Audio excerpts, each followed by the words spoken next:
बिस्मिल्लाहिर्रहमानिर्रहीम। अस्सलाम वालेकुम नाज़रीन, आप यूट्यूब चैनल देख रहे हैं। मैं इमरान खान हूँ। आज 3 तारीख है जब मैं ये वीलॉग रिकॉर्ड कर रहा हूँ, एतवार का दिन है।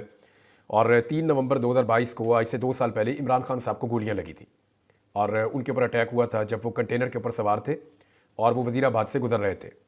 अब आप अंदाज़ा करें कि 2 साल हो गए इस वाक़े को। इस अफसोसनाक वाक़े के बाद पंजाब में अपनी हुकूमत होने के बावजूद इमरान खान साहब, जो कि साबिक़ वज़ीर-ए-आज़म पाकिस्तान भी थे, वो अपनी FIR दर्ज नहीं करवा सके थे।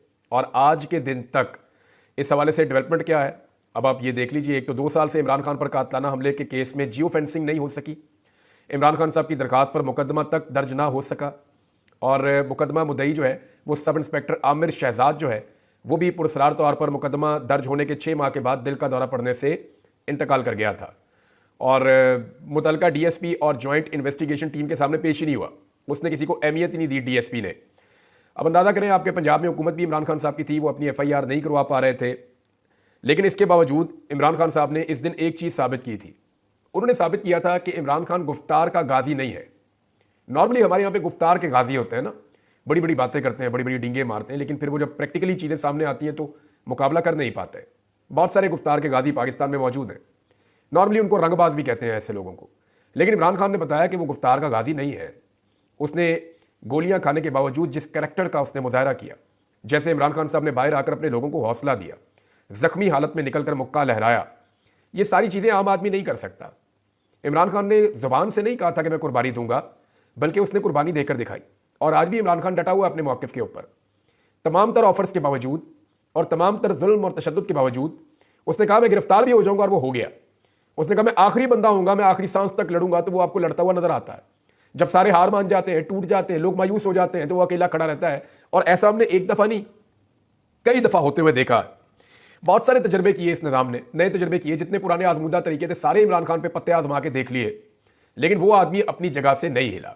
तो इमरान खान ने एक चीज़ साबित की थी, और आज से 2 साल पहले इसी दिन उस चीज़ के ऊपर मोहर भी लग गई थी कि ये आदमी आउट ऑफ द बॉक्स है, आउट ऑफ द सिस्टम है, आउट ऑफ सिलेबस है। इस आदमी को शिकस्त देने के लिए कुछ अलग करना पड़ेगा, आप दे नहीं पाएंगे। और अब ये समझ आ रही है कि इस सिस्टम में इतनी समझ बूझ ही नहीं है, इतनी कैपेसिटी नहीं है कि ये इमरान खान का मुकाबला कर सके। अभी तक तो मुकम्मल तौर पे ये नाकाम रहे हैं। अब एक और खबर नाज़रीन मैं आपको देता हूँ, और ये खबर बार बार क्योंकि छपती है और बार बार ये लफ्ज़ लिखा जाता है, तो मैं चाहता हूँ कि इस पर बात ज़रूर की जाए। जो लंदन का वाक़या है ना, पाकिस्तान का मीडिया जब इसको रिपोर्ट करता है ना, काजी फ़ायद ईसा के खिलाफ जब एहतजाज हुआ था, उस एहतजाज को जब भी पाकिस्तान का मीडिया रिपोर्ट करता है तो वो लंदन हमला इसको कहते हैं कि लंदन में काजी फ़ायद ईसा पर हमला। क्या हमला इसे कहते हैं? यही पाकिस्तान की एस्टेब्लिशमेंट, पाकिस्तान का मीडिया, पाकिस्तान की रियासत है। जब अरशद शरीफ के ऊपर हमला हुआ, गोलियां चली, उन्हें शहीद कर दिया गया कीनिया में, तो ये इसको एक्सीडेंट करार देते थे। आपको याद है? ये कहते थे कि ये तो एक शनाख्त ना होने का मामला है और एक गलती हो गई है, एक्सीडेंटली अरशद शरीफ को शहीद कर दिया गया है। तो जहां पे कत्ल किया गया हमला करके, घात लगा के, वहां पे ये कहते थे कि एक्सीडेंट। और जहां पे सिर्फ चंद नारे लगाए गए या गाड़ी को थोड़ा सा लेट कर दिया गया निकलने के लिए, तो वहां ये कहते हैं कि हमला हुआ है। क्या बरतानिया इतना फारिग मुल्क है कि वहां पे एक शख्स पे हमला हुआ, गाड़ी के ऊपर अटैक हुआ, और बरतानिया में कोई केस ही नहीं बना, अभी तक बंदे ही गिरफ्तार नहीं हुए, उनके ऊपर कोई कार्रवाई नहीं हुई। तो ये इन्होंने मजाक बनाया हुआ है। हमारा अरशद शरीफ शहीद हो जाए तो वो एक्सीडेंट है, और इनके काजी फ़ायद ईसा के खिलाफ 2 नारे लग जाएं तो वो हमला है। यानी हम तो ऐसा लगता है कि अछूत है, हमारा लगता है इस मुल्क में स्टेक ही नहीं है, और ऐसा लगता है कि इस मुल्क का निज़ाम या रियासत ये मान चुकी है कि बाकी सारे लोग कीड़े मकोड़े हैं, और सिर्फ यहाँ पे जो अशराफिया है उनका राज है इस मुल्क में। जो एक सिस्टम के अंदर रह के सिस्टम के लिए काम करेगा उसके लिए सब कुछ अवेलेबल है, और जो सिस्टम के बाहर रहकर सिस्टम को चैलेंज करेगा उसके लिए मुल्क को जहन्नुम बना देंगे, चाहे पूरा मुल्क ही जो है वो इस सिलसिले में शामिल हो। यानी इस वक्त पाकिस्तान का वो कौन सा आदमी है जो टारगेट के ऊपर नहीं है? जो आदमी निकलता है, आवाज़ उठाता है, उसको उठाते हैं, जेल में डाल देते हैं। तो मैं एक दफ़ा फिर ये जुमला कहना चाहूँगा, और ये बड़ी क्लैरिटी के साथ मैं कह रहा हूँ कि हमारा अरशद शरीफ शहीद हो जाए हमले में तो उसको ये एक एक्सीडेंट करार देते हैं, और इनका काजी फ़ायद ईसा सिर्फ 2 नारे सुन ले, लोग एहतजाज करें तो उसको ये हमला करार देते हैं।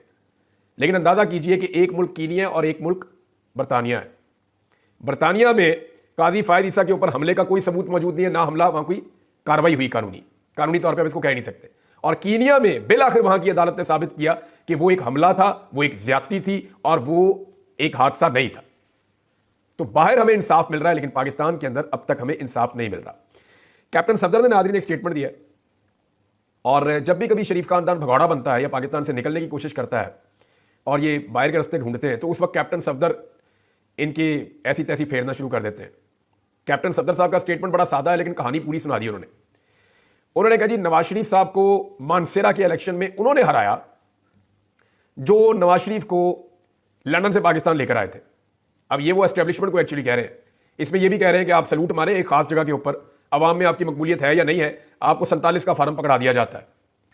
अब एक तो देखिए वो सियासतदान है, उसके अंदर एक दुख है कि मानसेरा की सीट वो हार गए। नवाज शरीफ साहब ने बड़ी बेइज्जती की है कि कैप्टन सफदर साहब वो आपकी जिम्मेदारी लगाई थी और मानसेरा से मैं इलेक्शन हार गया हूं, तो बड़ी टका के उनकी रुसवाई हुई है, तो उसका वो गम नहीं भूल पा रहे और वो ये तस्लीम करने को तैयार नहीं है कि मानसेरा से भी नवाज शरीफ इलेक्शन हार सकता है। लेकिन एक सच बोल गए वो इसके अंदर, उन्होंने ये इल्जाम डाला एस्टेब्लिशमेंट के ऊपर और साथ ये भी कह दिया कि एस्टेब्लिशमेंट ही नवाज शरीफ को बरतानिया से पाकिस्तान लेकर आई थी इलेक्शन लड़ाने के लिए। तो नवाज शरीफ को लाया तो गया था वज़ीर आज़म बनाने के लिए, लेकिन मामू बना दिया मियां नवाज शरीफ साहब को। और वो कैसे? अब अंदाजा करें कि मियां नवाज शरीफ साहब के ऊपर यह वक्त आ गया है कि मरियम औरंगजेब उनके बयानात की तरदीद कर रही है। यानी मरियम औरंगजेब, नवाज शरीफ साहब एक स्टेटमेंट देते हैं और उसमें मरियम औरंगजेब कहती है नहीं झूठ बोल रहे हैं, ऐसा कुछ नहीं है। यानी नवाज शरीफ साहब ने अमेरिका में कहा कि पीआईए को पंजाब हुकूमत खरीदने का इरादा रखती है। अमेरिका से मियां नवाज शरीफ साहब ट्रैवल करके बरतानिया पहुंचे। लंदन के अंदर मियां नवाज शरीफ साहब ने दोबारा फिर स्टेटमेंट दिया। स्टेटमेंट पहले मियां नवाज शरीफ वाला सुन लेना आप। नवाज शरीफ ने कहा कि पंजाब हुकूमत की जानिब से पाकिस्तान इंटरनेशनल एयरलाइन की खरीदारी पर नवाज शरीफ ने संजीदगी का इशारा दे दिया। साबिक वज़ीर आज़म नवाज शरीफ ने लंदन पहुंचने पर मीडिया से गुफ्तगू करते हुए कहा कि उनकी बेटी वज़ीर आला पंजाब मरियम नवाज अच्छा काम कर रही है। पीआईए के हवाले से उनसे बात की थी, इस हवाले से मजीद काम करने का हमारा इरादा है। इस मंसूबे पर अमल हो जाए तो मुल्क को एक अच्छी एयरलाइन मुयस्सर आ जाएगी। यानी पंजाब हुकूमत जो है वो ये एयरलाइन खरीदना चाहती है। नवाज शरीफ साहब का मौक़िफ़ है। अब इसकी तरदीद कौन कर रहा है? मरियम औरंगजेब। यानी आप अंदाजा करें कि नवाज शरीफ साहब के इतने बुरे दिन आ गए हैं कि नवाज शरीफ साहब एक स्टेटमेंट देंगे और उस स्टेटमेंट की नफी कौन करेगा? मरियम औरंगजेब। अब सुने आप मरियम औरंगजेब क्या कह रही है। ये जियो के ऊपर छपी हुई खबर, वहां से पढ़ के सुनाता हूं। पंजाब हुकूमत पीआईए नहीं खरीद रही, ये हेडलाइन है जी। और मरियम औरंगजेब ने कहा कि हुकूमत पंजाब पीआईए नहीं खरीद रही, झूठी खबर फैलाई जा रही है। नवाज शरीफ को झूठा कह दिया, तौबा तौबा। मरियम औरंगजेब ने कहा कि नवाज शरीफ झूठ बोल रहा है। ये जो नवाज शरीफ कह रहा है कि पंजाब हुकूमत पीआईए खरीदना चाहती है, ये नवाज शरीफ साहब की झूठ है। लिहाजा पंजाब हुकूमत कोई पीआईए नहीं खरीदना चाहती। अब मेरी एक और खबर की तस्दीक इन्होंने खुद कर दी है। मैंने आपको कहा था कि ये प्राइवेट लोगों को इन्वॉल्व करके एक नया कारोबार खड़ा करना चाहते हैं, एयरलाइन का धंधा। इसके अंदर भी शरीफ खानदान जो है और इनके लोग आना चाह रहे हैं, इनके फ्रंट मैन के जरिए ये आना चाह रहे हैं। मरियम औरंगजेब ने कहा कि जी हम एक प्राइवेट सरमायाकारों के इश्तराक के साथ पंजाब एयरलाइन लाना चाहते हैं और पंजाब एयर के नाम से हम काम करना चाहते हैं और प्राइवेट शराकतदारों को इसमें शामिल करेंगे। आपको बात समझ आ रही है? Public private partnership. पीआईए तो तबाह हो गई है और आईएमएफ की यह शर्त है कि आपने बेचना है पीआईए को। यानी वो तमाम इदारे आपने बेचने हैं जो आपके खसारे में चल रहे हैं। ये आईएमएफ की शर्त है, इसलिए हम अपने इदारे बेच रहे हैं, क्योंकि पाकिस्तान उसको चला नहीं पा रहा। पहली मरतबा इमरान खान साहब के दौर के अंदर फैसल अमीन गंडापुर साहब ने कल इसके ऊपर एक क्लेम भी किया कि पहली मरतबा ऐसा हुआ था इमरान खान साहब के दौर के अंदर कि पीआईए का खसारा कम हुआ था और मुनाफे में इजाफा हुआ था। तो ये तो इमरान खान साहब के दौर में हुआ था, ये तो फैक्ट्स एंड फिगर्स मौजूद हैं। लेकिन एक बड़ी भोंडी हरकत जो है वो उस वक्त के एविएशन मिनिस्टर के खाते पड़ी हुई है कि उन्होंने पीआईए के सारे पायलट ही जाली कर दिए थे बहुत बड़े पैमाने पे, और उसका पीआईए की शोहरत को नुकसान पहुंचा था। ये चीज अगर थी भी तो इसको डिफरेंट तरीके से हैंडल किया जा सकता था। लेकिन कुछ लोगों का कहना है कि उस आदमी ने शायद जाती मफाद और पैसा कमाने के लिए ये काम किया था और वो आदमी फिर इमरान खान को छोड़कर भी चला गया, क्योंकि जो लोग जाती मफाद के लिए सियासत करते हैं वो फिर वक्त आने पर खड़े नहीं हो सकते। लिहाजा वो कहानी वहां आप छोड़ दें। लेकिन आईएमएफ कह रहा है कि एक चीज आपकी हुकूमत ने नहीं चलानी, खसारे में जा रही है। तो आईएमएफ तो पाकिस्तान के साथ डील कर रहा है और पंजाब पाकिस्तान में आता है, तो कान को यहां से नहीं पकड़ना, यहां से पकड़ लेना है। ये क्या बात हुई? ये जो पीआईए है वो शहबाज शरीफ से नहीं चल रही, मरियम नवाज चलाएगी। अब तो पैसा किसका लगेगा? वो तो हमारा ही लगेगा। ये दो में से एक बात है ना। या तो नवाज शरीफ ये कह रहा है कि मेरा भाई नकम्मा है, न खट्टू है, न लायक है। मैं भी नकम्मा था, न खट्टू था, न लायक था। हम लोग 40 साल पीआईए को नहीं चला सकते, हमने उसका बेड़ा गर्क कर दिया। अब जो हमारी बेटी है ना वो बहुत अच्छी है, वो इसको चला देगी। या तो ये बात है, या ये आईएमएफ को पागल बना रहे हैं कि जनाब ठीक है वफाकी हुकूमत से लेके हमने खरीद लिया, हमने बेच दी है। वो अब एक सूबे ने खरीद ली है। भाई वो सूबा भी तो आईएमएफ के पैसों भी चल रहा है। कान को आप यहां से पकड़े या यहां से पकड़े, बात तो एक ही है। और दूसरा ही जो प्राइवेट लोगों के साथ मिलकर नई एयरलाइन लाना चाह रहे हैं ना, ये भी आने वाले दिनों में मामला खुलेगा कि इसके अंदर कौन कौन से इन्वेस्टर हैं और किस किस्म का कंसोर्शियम बनाया जा रहा है। पहले इनका इरादा था पीआईए को हड़पने का।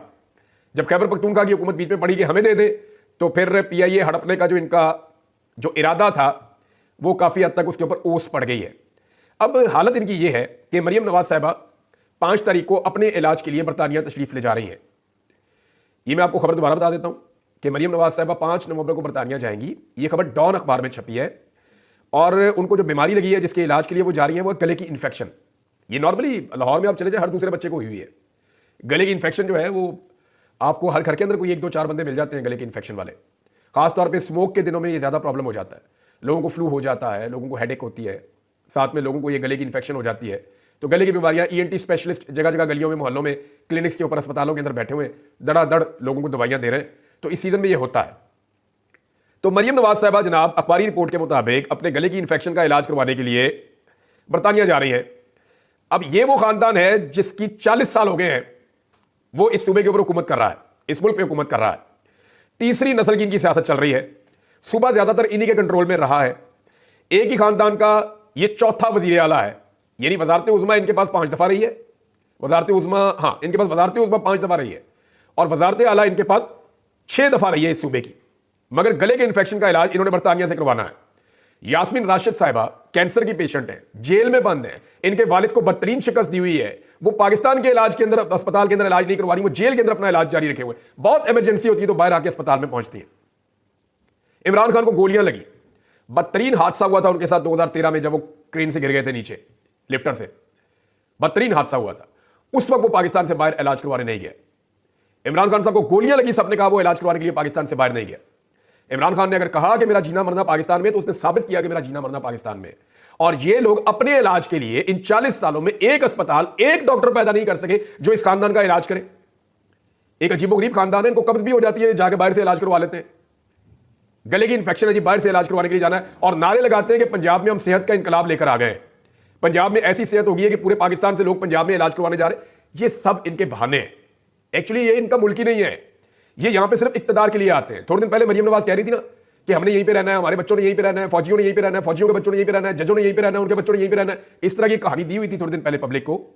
तो उसके अंदर अपना भी बताएं ना कि हमने यहां नहीं रहना, ना हमारे बच्चों ने यहां रहना है, ना हमने यहां कारोबार करना है, ना हमने यहां असासे बनाने हैं, ना हमने यहां इलाज करवाना है, ना हमने यहां शादियां ब्याह करने हैं, ना हमने यहां पे इंजॉयमेंट करनी है। हमारा ना ये मुल्क है, ना हमने यहां पे रहना, हमने सिर्फ यहां पे इक्तदार करना है।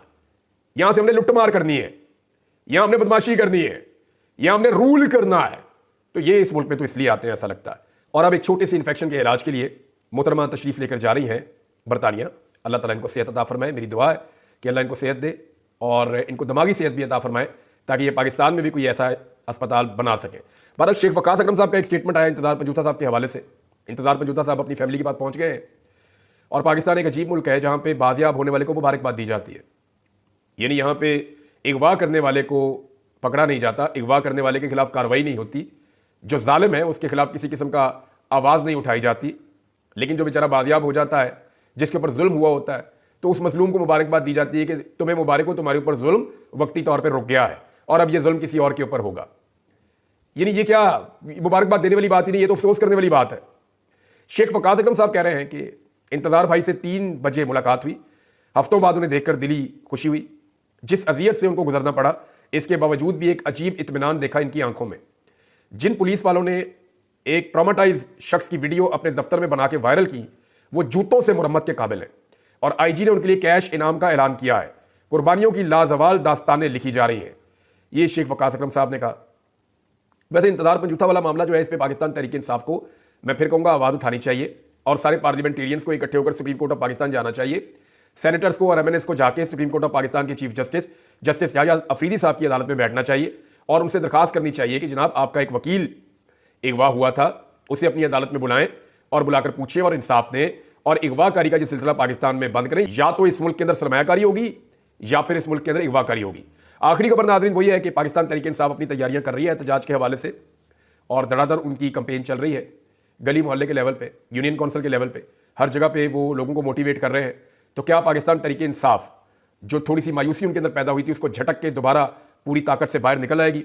अगली व्लॉग में इस पर हम बात करते हैं। अब तक के लिए इतने, अपना ख्याल रखिएगा, अपने इस चैनल का भी। अल्लाह हाफिज़।